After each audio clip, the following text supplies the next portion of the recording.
अस्सलाम वालेकुम फ्रेंड, क्या हाल है? उम्मीद करता हूँ आप सब खैरियत से होंगे। तो फ्रेंड, हमने ना एक लेक्चर की सीरीज़ शुरू की थी जो कि हम जो है उसको कंटिन्यू कर रहे हैं।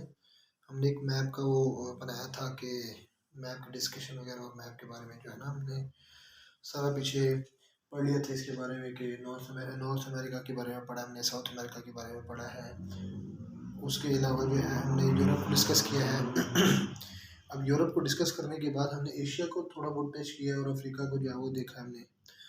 अफ्रीका में हमने थोड़ा बहुत डिस्कशन वगैरह की है कि अफ्रीका में कौन से ममालिक आते हैं और किन किन ममालिक में क्या क्या चीज़ें पाई जाती हैं, और ये जो है उसका खिता वगैरह, ये अफ्रीका हमने डिस्कस किया था। अब उसके अलावा हम जो है वो पहुँचे थे इस वक्त जो है हम एशिया को डिस्कस कर रहे थे। तो एशिया को डिस्कस करते हुए हमने कुछ ज़्यादा इसमें से चीज़ें देखी थी कि इंडिया, पाकिस्तान और अफगानिस्तान वगैरह का और चाइना का जो सी पैक का मनसूबा है, BRI OBOR का जो मनसूबा है उसको हम डिस्कस कर रहे थे। उसको भी हमने देख लिया है। अब जो है हमारा अगले जो सेशन है वो इसके बारे में होगा कि भाई ऑस्ट्रेलिया का जो ऑस्ट्रेलिया एक अलग कॉन्टिनेंट है। ये इसको जो है वो सिक्स्थ कॉन्टिनेंट भी कहते हैं। ये वन, ये two, North North America one है, साउथ अमेरिका टू है, यूरोप जो है वो थ्री है, अफ्रीका फोर्थ है, और ये जो है एशिया का फिफ्थ है, और ये आपका आ गया सिक्स्थ। और जो लास्ट वाला है वो अंटार्कटिका है, अंटार्कटिक ओशन है वो, ठीक होगा। अगर हम छठा डिस्कस करें तो इसमें खाली और सिर्फ ऑस्ट्रेलिया आता है और न्यूजीलैंड वगैरह आता है। अब ऑस्ट्रेलिया जो है वो एक अलग कंटिनेंट तस्वर किया जाता है, उसकी आबादी इतनी ज़्यादा नहीं है लेकिन उसके पास काफ़ी एरिया इस वक्त अवेलेबल है। इसके एरिया के लिहाज से ऑस्ट्रेलिया जो है वो छठे नंबर पे आता है। ये कंटिनेंट भी सिक्स वन है, और अगर देखा जाए रकबे के लिहाज से तो वो जो है उसका सिक्स नंबर बनता है, छठवां नंबर बनता है उसका।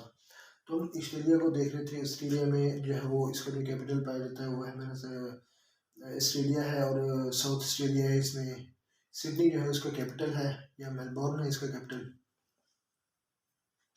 अब ऑस्ट्रेलिया के साथ एक छोटा सा जो है मुल्क है उसको कहते हैं तस्मानिया। जैसे यहाँ पे हमने देखा था कि अफ्रीका के साथ एक मुल्क है मडागास्कर है। एशिया में देखा जाए, एशिया में इंडिया है, इंडिया के साथ एक मुल्क पाया जाता है जिसको जो है वो श्रीलंका कहा जाता है। श्रीलंका जो है, श्रीलंका को इंडिया का आंसू भी कहा जाता है कि ये इंडिया के आंसू है। तो इसके साथ हमने ये डिस्कशन की थी कि जो ऑस्ट्रेलिया है, ऑस्ट्रेलिया के साथ एक छोटा सा मुल्क है जिसको तस्मानिया कहते हैं, जो कि ऑस्ट्रेलिया से रिलेटेड लोग जो है ना वहाँ पे उनकी आपस में ही जो है वो ट्रेड वगैरह भी होती है, और उनकी आपस की जो भी नेगोशिएशन वगैरह, जो भी उनके मुज़ाकरात होते हैं वो इनके यहाँ पे होते हैं। अब जो लास्ट में है वो है न्यूजीलैंड आपका। न्यूजीलैंड जो है वो जिसको कहते हैं ना कि the border line of the earth, तो वो ये चीज़ है। अब न्यूजीलैंड जो है वो दुनिया का सबसे आखिरी कोना है, और इसमें दुनिया का सबसे आखिरी जो है ये इसके बाद जो है ना यहाँ पे दुनिया जो है वो एंड हो जाती है, फिर ऊपर से फिर दोबारा आर्कटिक ओशन आ जाता है, और जो भी सिस्टम चलता है। अब हमने जो है ना सेवन के सेवन कंटिनेंट जो है वो डिस्कस कर लिए हैं। अब थोड़ा सा अगर देखा जाए तो ये जो आपको ये एरिया नज़र आ रहा है, ये जो है एशिया में तस्वर किया जाता है, ये एशिया का इलाका है, एशिया में है ये। यहाँ पे जो है ना आपका इंडोनेशिया, मलेशिया, वियतनाम, चाइना, ये सारा ये है ना, ये यहाँ पे आता है आपका ये मुल्क। ये इतने ममालिक हैं यहाँ पे। अब इनका और इनका जो है वो आपस में कोई टसल वगैरह चल रहा है साउथ चाइना सी के बारे में। तो साउथ चाइना सी के लिहाज से जो है ना, साउथ चाइना सी में जो है कि डिस्कशन है, और जो टसल इनका चल रहा है, तो वो इनकी वजह से जो है इनको सार्क ममालिक भी कहते हैं, आसियान ममालिक भी कहते हैं इनको। आसियान ममालिक में आपके तकरीबन 10 ममालिक शामिल हैं, जिसमें आपको आ जाता है इंडोनेशिया है, चाइना है, इसके अलावा वियतनाम है, और इसके अलावा अगर देखा जाए तो वियतनाम भी आ गया, थाईलैंड आ गया, लाओस आ गया। ये जो सारे ममालिक हैं ये आपके जो है उसमें इंक्लूड होते हैं आसियान कंट्रीज़ में। आसियान कंट्रीज़ में 10 ममालिक शामिल हैं। मैंने आपको पहले भी बता दिया कि आसियान कंट्रीज़ में 10 ममालिक शामिल हैं। उस 10 कंट्रीज़ में जो है वो इंडोनेशिया है, वियतनाम है, चाइना है, मलेशिया है, थाईलैंड है, लाओस है, और जो भी इनमें 10 ममालिक पाए जाते हैं। ये कंबोडिया वगैरह भी आ जाता है इसमें, बैंकॉक वगैरह भी, तो ये सारे इसमें आते हैं। अब इनका जो है टसल चल रहा है साउथ चाइना सी में। चाइना साउथ चाइना सी का दावा करता है कि भाई साउथ चाइना सी है जो है वो चाइना का है, क्योंकि उस पर जो है वो चाइना जो है इस खिते पे, इस एरिया पे जो है तकरीबन 2000 साल से 4000 साल से जो है यहाँ पे अपनी जो है हुकूमत कर रहा है। तो इस वजह से जो है साउथ चाइना सी जो है पूरा का पूरा उसका है। लेकिन बाकी जो कंट्रीज़ हैं ये छोटी छोटी कंट्रीज ये क्लेम करती हैं कि भाई इसमें आपका सारा जो है वो हिस्सा नहीं है, इसमें हमारा भी हक है। अब चाइना जो है, चाइना आपको मैंने शायद पिछले लेक्चर में बताया होगा, चाइना जो है वो यहाँ से अपनी वो जो ट्रेड की एक पॉलिसी चला रहा है जिसको जियो पॉलिटिक्स भी कहते हैं, और वर्ल्ड ट्रेड जो है वो यहीं से कर रहा है। जो अब चाइना का एक आपको मैं बार बार आपको बता रहा हूँ, OPOR और CPEC का जो मतलब है। अब OPOR का इनिशिएटिव क्या है कि वो यहाँ से जो है ना, अब चाइना का इनिशिएटिव ये है कि उसने जो है अपनी प्रोडक्ट, क्योंकि चाइना को दुनिया की फैक्ट्री कहा जाता है, दुनिया की फैक्ट्री होने की वजह से चाइना जो है बहुत ज़्यादा प्रोडक्ट जो है प्रोड्यूस करता है। और चाइना जो है वो एक इंडस्ट्रियलाइज नेशन है। आपको पता है कि दुनिया की जो 40% जो इमिशन है, दुनिया की 40% इमिशंस वो चाइना और USA कर रहा है। और अब ये दोनों जो है दुनिया की सबसे बड़ी जो है इंडस्ट्रियल स्टेट्स हैं, चाइना एंड अमेरिका। ये दुनिया की सबसे बड़ी स्टेट है, इनको इस वक्त इंडस्ट्रियल स्टेट्स हैं।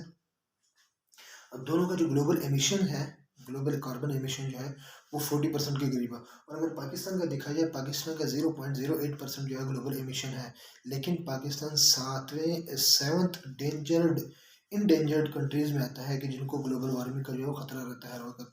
अब रिसेंटली अगर फ्लड को देखा जाए तो रिसेंटली फ्लड पाकिस्तान में आया था, जिसकी वजह से काफ़ी जो है पाकिस्तान को नुकसान हुआ, और पाकिस्तान को जो है $30 बिलियन का जो है वो लॉस हुआ इसमें। जो जो लास्ट ये जो फ्लड आया 2022 का, इसमें जो है काफ़ी हमारे जो है नुकसान वगैरह हुआ, काफ़ी डैमेज हुआ, इंफ्रास्ट्रक्चर डैमेज हुआ, लाइफ लॉसेस हुए हमारे।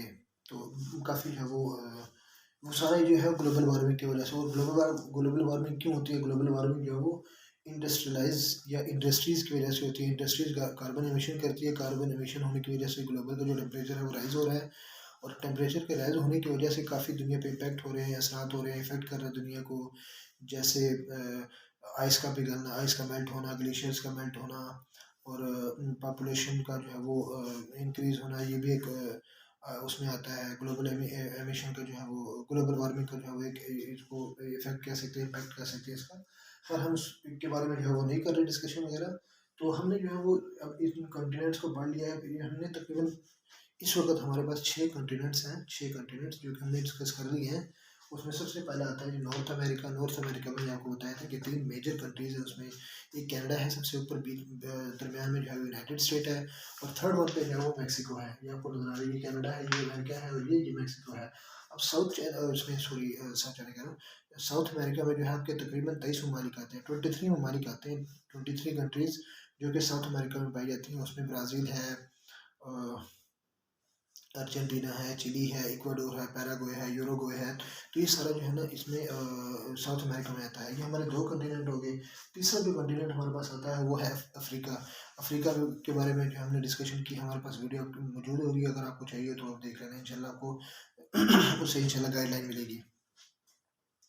हमारा ये था, हमारा हमने ये भी कर लिया था अफ्रीका के बारे में, यूरोप के बारे में पढ़ लिया था। अब एशिया के बारे में थोड़ा बहुत पढ़ लिया है। एशिया को पढ़ने के बाद आज हमारा जो लेक्चर था वो ऑस्ट्रेलिया और न्यूजीलैंड पे था, और जिसको हमने जो है वो डिस्कस कर लिया है। और इसके बाद इंशाल्लाह हम जो है अगली वीडियोस में, अगली लेक्चर में जो है देखेंगे कि हमने आगे फर्दर जो है वो ओशियंस के बारे में डिस्कशन करेंगे। ओशियंस के बाद जो है हम डिस्कशन वगैरह करेंगे कि जो कंट्रीज़ बिल्कुल अलहदा पाई जाती हैं, जो कि दुनिया से थोड़ी बहुत कहा जा सकता है कि कट ऑफ है, या उनकी जो टेरिटरीज़ हैं, इनका जो बॉर्डर है वो मतलब वो नहीं मिलता बाकी टेरिटरीज़ के साथ, जो कि जो सारी के सारी कोस्टल लाइन पे पाई जाती हैं। जैसे उसको आप एक जजीरे के तौर पे कह सकते हैं, लेकिन जजीरा एक छोटा मुल्क, छोटी जगह होती है, लेकिन एक प्रॉपर मुल्क होते हैं। जैसे अभी हमने देखा है कि ऑस्ट्रेलिया का जो है वो तस्मानिया है, और अगर अफ्रीका का देखा जाए तो मडगास्कर है, जो कि बिल्कुल उसे जो है ना वो एक अलहदा टेरिटरी है जिसमें एक मुल्क पाया जा रहा है बाकायदा।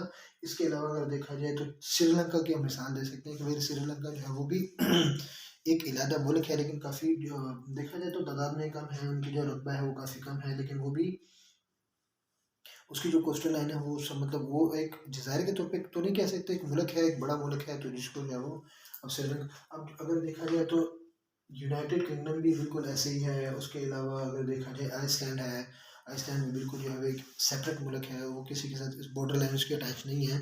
बाकी जो देखा जाए बाकी ममालिक की बॉर्डर लाइन एक दूसरे के साथ अटैच है। दुनिया का वाहिद मुल्क है अफगानिस्तान, कि जिसमें जो है वो अफगानिस्तान हो गया, ताजिकिस्तान हो गया, इनकी जो इनमें जो है ना कोई समुद्र वगैरह टच नहीं होता, इनके साथ कोई सी वगैरह टच नहीं होता, जिसकी वजह से इनकी अपनी ट्रेड जो है वो काफ़ी दूसरे दूसरे ममालिक से आती है। जैसे अफ़गानिस्तान की ट्रेड पाकिस्तान से आती है, ईरान से आती है, तो यहाँ से जो है अपनी ट्रेड करते हैं, जिसकी वजह से इनको जो है वो काफ़ी टैरिफ वगैरह जो है पे करनी पड़ती है अपनी ट्रेड के लिए। तो हमने जो है इस मैप को थोड़ा सा एक्सप्लोर किया है, तो इंशाल्लाह उम्मीद करता हूँ आपको जो है मेरा जो ये लेक्चर है, मेरे समझाने का तरीका आपको बहुत अच्छा लगा होगा। तो हमारे चैनल को जो आप बहुत बहुत सब्सक्राइब कीजिए और शेयर कीजिए इंशाल्लाह। तो अपनी दुआ में याद रखिएगा। अल्लाह हाफिज़।